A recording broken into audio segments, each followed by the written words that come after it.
Regressamos à Comissão Executiva. Hoje analisamos o Congresso do PSD e as decisões de Pedro Passos Coelho para o futuro do partido.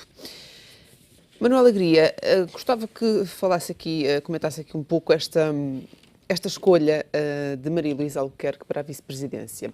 Foi aquilo que muitos chamaram uma escolha de teimosia de Pedro Passos Coelho, ou não? Eu estou convencido que será, digamos, uma teimosia virtuosa. Não podemos a teimosia... Foi uma boa escolha, a seu ver. Não, quer dizer, Passos Coelho não tinha a mínima reserva relativamente à pessoa de Maria Luísa Albuquerque. Foi uma excelente colaboradora durante o governo, foi uma ministra das Finanças que soube enfrentar os problemas. E, portanto, ele não tinha a mínima reserva quanto à capacidade e à mais-valia que ela poderia representar para o partido.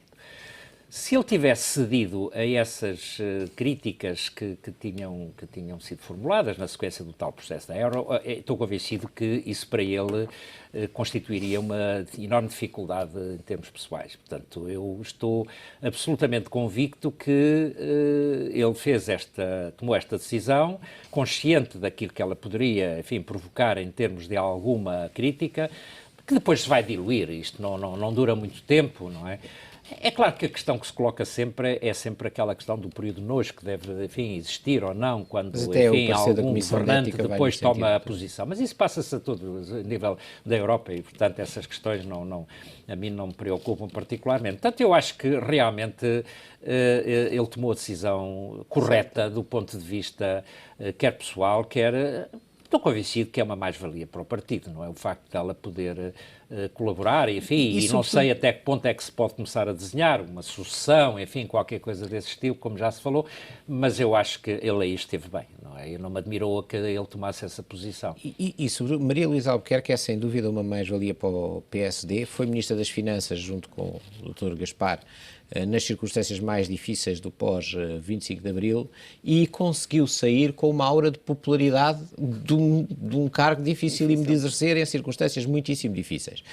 E ela é uma mais-valia para o PSD. E eu acho, e era isso que defendia há bocado, que Passos Coelho pode voltar a ser Primeiro-Ministro. Mas pode voltar a ser Primeiro-Ministro, aliás, provavelmente até vai ser Primeiro-Ministro outra vez, mas se continuar a ser Passos Coelho. Se ele tentar ser outra personagem qualquer, aquilo não vai resultar. A teimosia é uma das grandes qualidades dele, que tem, ou a persistência, se quiser. Portanto, ele não ia largar Maria Luísa Albuquerque, da mesma maneira que o grande momento do governo dele, e se calhar o grande momento da presidência de Cavaco Silva, que fez muito aí nessa altura, é quando ele não aceita a admissão do Dr. Paulo Portas. E diz, até de uma forma um bocadinho naiva, mas que resulta muito bem, eu não aceito a admissão e faço... É como ele é. Uhum. E as pessoas, e os políticos particularmente, têm que ser como são para ganharem eleições. O Dr. António Costa é de uma maneira, o Dr. Passos Coelho é de outra. E de facto manter Maria Luísa Albuquerque, que foi sempre uma das pessoas da máxima confiança dele e de quem ele não tem razões de queixa em termos políticos, não é? Não cometeu erros políticos, não. É como ele é. Quem comete aqui um erro políticozinho, um bocadinho, é de facto a doutora Maria Luísa Albuquerque, que sabia que era uma pessoa alvo sempre, como foi, dos ataques do Partido Socialista, o que é normal em política, não é? Costuma-se dizer que a política é um desporto de contacto, e portanto podia ter esperado um bocadinho mais tempo até ir para eu gostava só de chamar a atenção, porque esse aspecto foi um pouco escamoteado. Maria Luísa Albuquerque não está imune ainda a todas as críticas que se possam vir a fazer no futuro, mas não tanto pelo caso da Euro, porque a sair... Quando realmente as decisões da Comissão Parlamentar de Inquérito, o caso Banif, eu acho que aí realmente vão ser faladas questões que revelam talvez uma atitude politicamente menos correta da parte do anterior governo, que deixou arrastar o processo. Claro. Enfim, portanto, isso poderá vir ainda, não é? A temas mais técnicos ou políticos, se quisermos. E, portanto, o facto de ela estar no Parlamento e estar, portanto, como vice-presidente do PSD, pode constituí-la um alvo preferencial de ataques à oposição, enfim, nessas áreas. Não no caso da Europe. Embora os partidos tenham normalmente vários vice-presidentes e ninguém saiba quem eles são, não é? Portanto, quer dizer, porque Sim. é que as coisas estão muito centradas... Ela é apenas um deles, não é? Se calhar é mais mediático. Exatamente. E as coisas estão muito centradas no líder de cada um dos dois grandes partidos e até no líder de cada um dos partidos, não é? Portanto, as pessoas votam naquela pessoa e depois ela fará a equipa. Também se fosse para refrescar o PSD, se o Dr. Passos Coelho achasse que era preciso refrescar muito o PSD... Não, ele refrescou toda a direção, sim, com exceção de... Mas esta também não é a altura de começar a apresentar as caras novas todas, etc, etc. Pelo menos seguindo o que ele pensa, não é? Que a oposição vai durar algum tempo, e já se viram comentários, pelo menos em off, que ele diz que este governo é bom que esteja lá 2 anos, que é para as pessoas ficarem realmente convencidas que não há alternativa a muitas coisas, e pagarem também um bocadinho o preço eleitoral de medidas impopulares. Então, esta altura pode-se fazer assim um restyling, se quiser, mas não é a altura de apresentar uma equipa nova. Nem sei se ele será do género de apresentar uma equipa nova. Há um aspecto que eu gostava de pôr em evidência, que é o seguinte, e isso é importantíssimo agora para os tempos mais próximos. O governo PSD-CDS manifestou alguma fragilidade no poder de comunicação. Ou seja, não foi capaz, muitas das vezes, de vender as soluções que tinha preconizado. Eu acho que o PSD agora tem que ter uma atenção muito particular no que respeita à capacidade de comunicar com os eleitores, com a população em geral. Nesses aspectos... É muito frágil o PSD em termos de comunicação. Era muito frágil. O caso do engenheiro Sócrates era o caso oposto, digamos, de quem manipulava toda esta questão. E realmente Passos Coelho tem que se rodear de instrumentos de comunicação que sejam muito eficazes, porque isso pode valorizá-lo. Se ele continua com este regime em que a informação é hoje uma, amanhã outra, muda e enfim, isso cria confusão e, portanto, ele não vende a ideia que pretende para o país. Aliás, aquilo que ele ontem apresentou, aquele documento de intenções na dinamização do mercado de capitais e da capitalização das empresas, eu acho que é fundamental, mas ainda não o vi claramente tratado, por exemplo, na comunicação social. Não é? Eu acho que o Dr. Passos Coelho aí tem uma vulnerabilidade que é, ele acha que não deve intervir na economia. Você repara que ele não interviu nas reestruturações da banca, ou interviu aquilo que teve que interferir, mas, quer dizer, agora temos o primeiro-ministro e o presidente preocupados com a banca espanhola, com os espanhóis na banca, a falarem com a Isabel dos Santos por causa da situação. Isso não acontecia no governo de Passos Coelho. E também não aconteceu nunca nenhuma tentativa, como houve no governo do engenheiro Sócrates, de comprar grupos de comunicação social para controlar a comunicação social, etc, etc. Pelo contrário, o Dr. Passos Coelho deixou a comunicação social à vontade. E aí pode-se dizer que pode haver aqui alguma inocência deste líder do PSD em pensar que as opiniões dele vão passar se não fizer o mesmo que fazem os outros, não é? E isso é uma coisa que se calhar o PSD vai ter que fazer diferente nos próximos anos. Até porque temos agora pela frente 2 tarefas fundamentais, não é? Que é o Plano Nacional de Reformas e especialmente o Programa de Estabilidade, que vai ser um exame que, quer para a oposição, quer para o Governo, como é que vão agora realmente, até ao final de abril, fazer esse programa e apresentá-lo em Bruxelas. Não é? Mas sobretudo para o Governo, não é? Porque os governos aqui depois têm o enfoque... Mas a oposição pode pôr em destaque as fragilidades e esses aspectos. E o estado de graça... Voltando aqui ao Congresso, há 2 nomes ainda que eu gostava que comentassem. Um deles é Rui Rio, e a tão falada ausência. E depois, mais tarde, que se disse triste com os comentários à sua ausência, nomeadamente de Santana Lopes. Fez falta ou não, Rui Rio, neste Congresso? Não. Eu acho que não. Quem tem um comportamento destes, acho que não faz falta, não é? Aliás, costuma-se dizer só fazem falta os que cá estão, não é? Portanto, ou seja, realmente manifestou, digamos, mais uma vez esse aspecto de birra, não é? Que as pessoas, quando sentem que não lhes dão o palco que eles esperariam, E, portanto, não, ao contrário de Santana Lopes, que obviamente foi e até já preparou um pouco do seu futuro político, não é? Ou pelo menos deixou antever, eu acho que Rui Rio... Aliás, há uns quantos dirigentes políticos em todos os partidos que são eternamente elegíveis, mas nunca chegam a ser porque há um momento em que não tomam a decisão e depois invocam as birras e depois, aliás, isso aconteceu. E Manuela Ferreira Leite? Manuela Ferreira Leite é um bocadinho diferente. Manuela Ferreira Leite realmente é, digamos, uma senhora do PSD e teve, digamos, em muitos momentos posições muito importantes. E fez parte da oposição ao Passos Coelho. Quer dizer, exato, tiveram uma portanto, luta... Mas é uma oposição civilizada, não mas é uma tiveram uma luta oposição... muito dura pela Distrital de Lisboa. Eu não sei se se lembram disto, mas tiveram uma luta muito dura pela Distrital de Lisboa e... Eu acho que Manuela Ferreira Leite foi uma pena, eu tenho pena, lembro-me disso, de quando foi do governo do Durão Barroso, em que Durão Barroso foi para Bruxelas, não é? Naturalmente ela seria, como vice-presidente, a primeira-ministra deste país. E depois o partido entendeu que não e deu a Santana Lopes essa facilidade. Mas eu diria que eu acho que Manuela Ferreira Leite é uma referência do PSD. É evidente que é uma referência com uma cabeça independente, não é? Não se cuide de criticar, mas eu acho que temos que ter atenção que a crítica é vantajosa e, portanto, o chamar a atenção para alguns aspectos. Não é o Rui Rio. O Rui Rio faz uma oposição um bocadinho trauliteira, não é? Mas neste caso, Manuela Ferreira Leite faria falta. Mas eu diria uma coisa de doutora Manuela Ferreira Leite. Ela fazia falta, ou faz falta, mas primeiro para concordar com o Manel, que fazem falta aos que cá estão. Quer dizer, o Giulio Andreotti dizia muitas vezes, foi muitas vezes Primeiro-Ministro de Itália, 7, ganham-se as guerras com os soldados que se têm. E, portanto, os soldados que Pedro Passos Coelho tem são aqueles, não são outros. A doutora Manuela Ferreira Leite e o doutor Rui Rio têm duas posições muito diferentes. A doutora Manuela Ferreira Leite é uma referência do PSD que não terá, e provavelmente nem ela ambiciona, grande futuro político à frente. É uma pessoa que fez uma carreira política excepcional, uma carreira de serviço público notável, mas que não terá provavelmente vontade nem de se candidatar à presidência da República daqui a muitos anos, nem se calhar idade para isso, nem de vir a exercer mais cargos políticos. E, portanto, é um caso. O Dr. Rui Rio não, é uma pessoa que tem idade para ter ambições políticas e tem ambições políticas.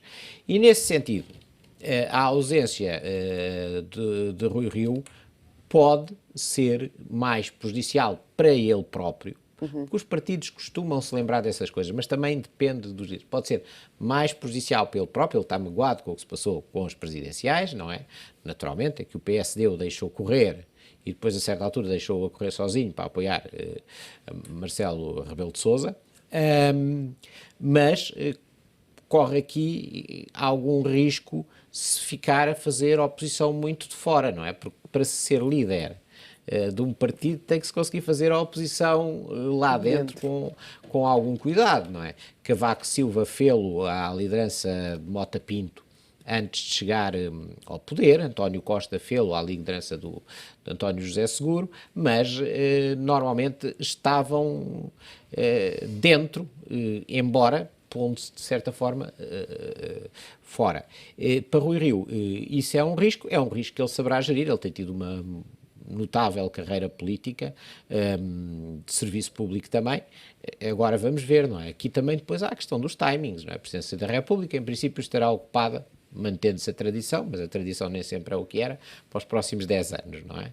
Portanto, os lugares que há são o lugar que há disponível à altura do doutor é o Primeiro-Ministro. O Primeiro-Ministro, provavelmente o próximo candidato será o Dr. Passos Coelho. Portanto, ele tem aqui uma espera importante, não é? Há outro nome que gostava que comentassem, que foi uma certa revelação não interna e que também já era conhecido de certa forma, mas uma revelação, se calhar, para o resto do país relativamente ao PSD, que é José Eduardo Martins.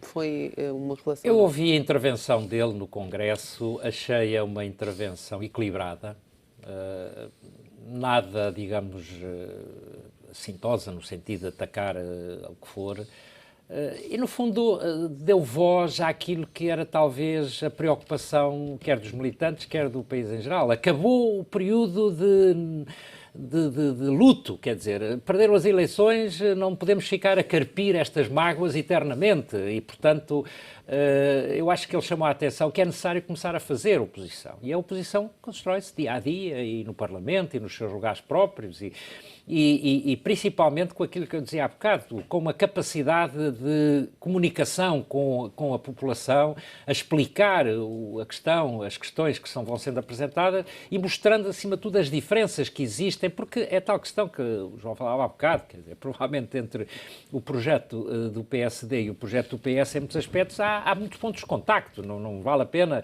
Aí pode acontecer que essa comunicação vá destapar as divergências que existem à esquerda do PS e com os quais eles estão coligados. E, portanto, eu acho que há aqui agora que realmente pôr um ponto final nesse período de luto e começar a fazer realmente... Eu acho que o José Eduardo Martins, o que ele fez foi isso, foi acima de tudo chamar a atenção de que era preciso começar a fazer uma oposição responsável, aliás, penso que o adjetivo que ele utilizou. Não vi ali nenhuma tentativa de cavalgar o poder ou de um dia ser alternativa ou de poder vir a ser, digamos, uma iminência parda. Não lhe vi essa preocupação. Não é? Portanto, eu acho que realmente não sei se terá sido uma surpresa, até porque isto estava mais ou menos tudo pré-anunciado, mas seja como for, eu acho que, do meu ponto de vista, foi uma voz que se fez ouvir com algum respeito no âmbito do Congresso. Não? João. Eu acho que o José Eduardo Martins naturalmente se quer posicionar para o pós-Pedro Passos Coelho, mas é um posicionamento para o pós-Pedro Passos Coelho. É um posicionamento, ele tem feito algumas críticas, tem feito alguma coisa levezinha, o suficiente para dizer eu estou aqui, mas não o suficiente para dizer, mas não a dizer eu quero tirar daqui o Dr. Passos Coelho. O discurso correu-lhe bem, o posicionamento tem-lhe corrido bem, se calhar tem-lhe corrido melhor a ele até agora que ao Dr. Rui Rio, que está a fazer a mesma coisa, mas de forma diferente. Vamos ver, quer dizer, é muito cedo. E estas questões da sucessão nos partidos e nos países queimam-se muitos sucessores, não é? Os grandes líderes, e eu julgo que o PSD tem em Passos Coelho um grande líder no sentido de um líder para durar muitos anos, como foi Aníbal Cavaco Silva. Os grandes líderes queimam muitas carreiras políticas, quer dizer, da mesma maneira que os grandes atletas que ganham competições impedem outros que seriam muito bons de ganharem a medalha de ouro, porque enfim estão lá eles para ganharem uma série delas. E aqui pode estar a acontecer a mesma coisa com o PSD, quer dizer, salvo alguma decisão pessoal inesperada de Pedro Passos Coelho, ele está para durar na liderança do Partido Social Democrata. Ele é um líder mais forte do Partido Social Democrata, provavelmente, que o Dr. António Costa é do Partido Socialista. E, portanto, até pelos resultados eleitorais.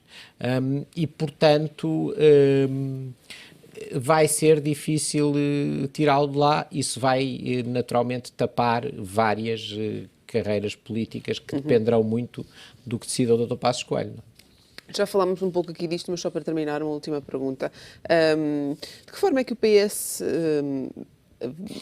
viu ou aceitou esta nova liderança do PSD, estas novas decisões, de forma construtiva para o futuro e até agradada, como já se disse aqui, ou com algum receio deste reforço da oposição? Pois, uma coisa é o que se mostra, outra coisa é o que se sente, não é?